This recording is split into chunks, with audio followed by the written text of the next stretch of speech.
সবাই কেমন আছেন? এই পেপারগুলো তো মনে হয় আপনারা চিনেন, আমার আইডির মধ্যে দেওয়া আছে। ঠিক আছে, এটা যেমন এখানে একটা জিরো, এই যে কলমের আঙ্গুলের মধ্যে জিরোটা আছে, আর এখানে 7 একটা আছে, আমার কাছে একটা 8 আছে।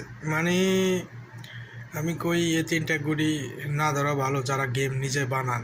ঠিক আছে, আশা করি বুঝতে পারছেন। ঠিক আছে, আর এখানে দেখেন আমার কাছে বর্তমানে এই একটা পেপার আছে। এখানে এটা করলে 1 করে আউট কই আরই, ঠিক আছে, বুঝলেন? এখান থেকে আমি গেম সবসময় বানাই। এটা আপনার এই যে দেখো 10 নম্বরটাও আছে, এই যে 10 নম্বর। এই দেখেন এর আগে